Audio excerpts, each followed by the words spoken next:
बिस्मिल्लाह अल्हम्दुलिल्लाह वस्सलातु वस्सलामु अला रसूलिल्लाह अम्मा बअदु फ़अऊज़ु बिल्लाहि स्समीइल अलीम मिनश शैतानिर रजीम मिन हमज़िहि व नफ़्ख़िहि व नफ़्सिहि बिस्मिल्लाहिर रहमानिर रहीम फ़इज़ा फ़रग़्त फ़ंसब व इला रब्बिका फ़रग़ब। रमज़ानुल मुबारक का आखिरी अशरा आया ही चाहता है। इस अशरे में जहाँ और बहुत सारी इबादात मुसलमान करते हैं, वहाँ एक बड़ी ही ताकीदी सुन्नत है, सुन्नत एतिकाफ़। एतिकाफ़ नबी करीम सल्लल्लाहु अलैहि वसल्लम जब से मदीना तशरीफ़ लाए हर साल ताकीद के साथ किया करते थे। हत्ता कि जिस साल नबी करीम सल्लल्लाहु अलैहि वसल्लम फ़ौत हुए, आपने उस साल 20 दिनों का एतिकाफ़ किया। एतिकाफ़ एक ऐसी इबादत है जो आपको कई लिहाज से फ़वाइद से सैर करती है। मसलन आपको वो तन्हाई मुयस्सर करती है जो आप मसरूफ़ियत के इस दौर में तरसते हैं कि आप अपने आप के लिए, अपनी आखिरत के लिए, अपने अल्लाह को राज़ी करने के लिए किसी तन्हाई में, किसी गोशे में अपने अल्लाह सुब्हानहू व तआला के याद में, उसके ज़िक्र में, उसकी इबादत में मशगूल हों।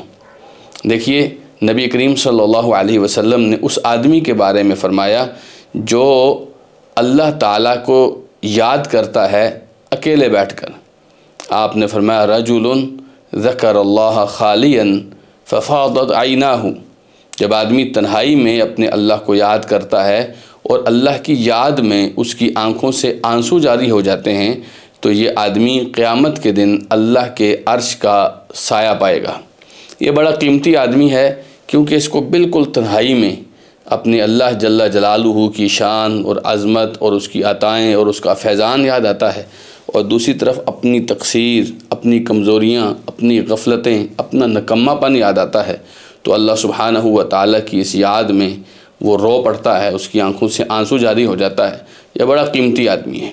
तो एतिकाफ़ आपको वो तन्हाई दे सकता है जो मसरूफ़ियत के इस दौर में, फ़ितनों के इस दौर में, गफ़लतों के इस दौर में एक मुसलमान के लिए दवाए शाफ़ी के तौर पर काम करती है। फिर इस एतिकाफ़ से आपको एक बहुत बड़ा जो फ़ायदा हासिल हो सकता है वो है लैलतुल क़द्र का हुसूल। क्योंकि नबी करीम सल्लल्लाहु अलैहि वसल्लम ने फ़रमाया कि लैलतुल क़द्र को आखिरी अशरे की ताक रातों में तलाश करो। तो जो लोग एतिकाफ़ मस्जिद में बैठते हैं वो आखिरी अशरे में ख़ास तौर पर और बिलअख़स ताक रातों में इबादात में मशगूल होते हैं, और इन ताक रातों में से कोई एक न एक रात ज़रूर लैलतुल क़द्र है। तो एतिकाफ़ बैठने वाले जो मोतकिफ़ीन हैं उनको ज़रूर एक न एक रात लैलतुल क़द्र की मिल जाती है। और ये अगर रात मिल जाए ना आपको, तो अल्लाह सुब्हानहू व तआला ने फ़रमाया लैलतुल क़द्रि खैरुम मिन अल्फ़ि शहर। ये लैलतुल क़द्र 1000 महीनों की इबादत से ज़्यादा बेहतर है। 1000 महीनों की इबादत एक तरफ पड़ी हो और एक लैलतुल क़द्र की इबादत एक तरफ पड़ी हो, तो ये लैलतुल क़द्र ज़्यादा बेहतर है। फिर नबी करीम सल्लल्लाहु अलैहि वसल्लम ने फ़रमाया मन क़ाम लैलतुल क़द्रि ईमानन वहतिसाबन गुफ़िर लहू मा तक़द्दम मिन ज़ंबिह। जो आदमी ईमान की हालत में और अल्लाह से अजर लेने के लिए लैलतुल क़द्र का क़याम करता है, उसके गुज़श्ता तमाम के तमाम गुनाह माफ़ हो जाते हैं। एतिकाफ़ लैलतुल क़द्र की तलाश में एक इंतहाई कीमती ज़रिया हो सकता है। नबी करीम सल्लल्लाहु अलैहि वसल्लम शुरू में पहले अशरे में एतिकाफ़ बैठे, फिर आप अलैहिस्सलातु वस्सलाम दूसरे अशरे में एतिकाफ़ बैठे।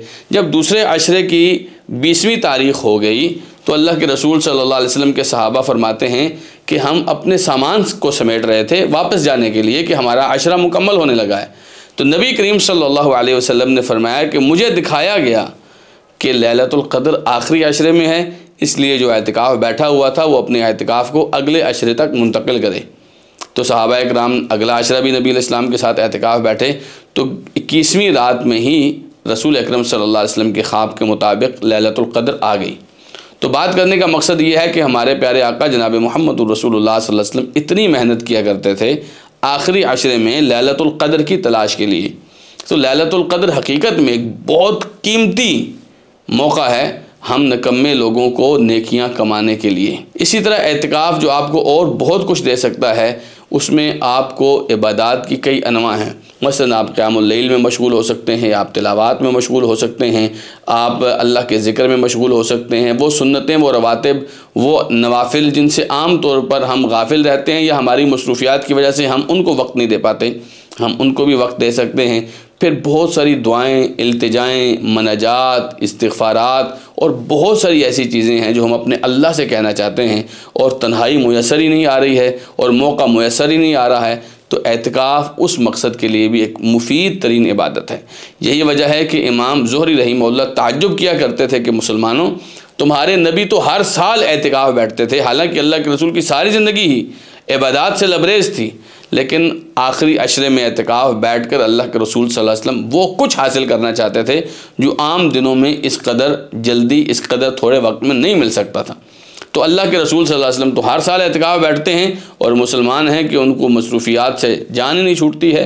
तो ये एक बड़ा कीमती और नादिर मौका होता है एतिकाफ़। इस एतिकाफ़ की इबादत को वक्त दीजिए। लेकिन जब आप एतिकाफ़ बैठने का इरादा करें और बहुत कुछ हासिल करने की नीयत से बैठें, तो 3 मेरे मशवरे हैं जिन पर आप ज़रूर ब-ज़रूर अमल करें। पहली बात यह है कि इस एतिकाफ़ में अपने मोबाइल फ़ोन को, अपने सेल फ़ोन को लेकर ना जाएं, क्योंकि ये आपकी इबादत खा जाता है जी, आपके अज़कार खा जाता है, आपकी तिलावतें खा जाता है, आपका खुशू और खुजू खा जाता है, आपकी दुआओं का वक्त इसके अंदर चला जाता है, आपके क़याम का वक्त चला जाता है, ये आपके रोज़े को ख़राब कर सकता है। और वो चीज़ें जिनसे आप जान छुड़ाकर एतिकाफ़ में बैठना चाहते हैं, ये सारी की सारी स्क्रीन के अंदर आपको ला मुहैया करता है। इस मोबाइल से जान छुड़ाइए, इसको अपने करीब ना आने दीजिए, इल्ला ये कि कोई बहुत ज़रूरत है तो वो एक अलग बात है, लेकिन ये आपकी इबादत का जानी दुश्मन है, इसलिए इससे परहेज़ कीजिए। दूसरी बात जो एतिकाफ़ में ख़ास तौर पर परहेज़ करने वाली है वो है अपने एतिकाफ़ में फ़ुज़ूल गोई, फ़ुज़ूलियात, गलत मजलिसें, बेकार की मजलिसें, जो मजलिसें अल्लाह के ज़िक्र के लिए नहीं हैं उनसे परहेज़ कीजिए। खामखा के कह लगाना, खामखा की ऐसी मजलिसें, मजाक करना या ऐसी कोई भी मजलिस जो आपकी इबादत को एक लम्हे के लिए भी ख़राब कर सकती है, इन मजलिसों से परहेज़ कीजिए, क्योंकि ये मजालिस आपके एतिकाफ़ को बातिल तक करार दे सकती हैं। इन मजालिस से बचिए। फिर तीसरी चीज़ जो बहुत अहम है, अपने खाने पीने के हवाले से कंट्रोल कीजिए। अपने खाने पीने के हवाले से एक मुफीद शेड्यूल बनाइए। देखिए, इस एतिकाफ़ में आप उस हदीस पर अमल करें जहाँ नबी करीम सल्लल्लाहु अलैहि वसल्लम ने फरमाया, बिहसब इब्ने आदम उकुलातिन युक़िमन सुल्बहु, इब्ने आदम को इतना ही काफ़ी है कि चंद लुक़मे हों जो इसकी कमर को सीधा रखें, क्योंकि एतिकाफ़ के दिनों में आपका चलना फिरना तो है नहीं है।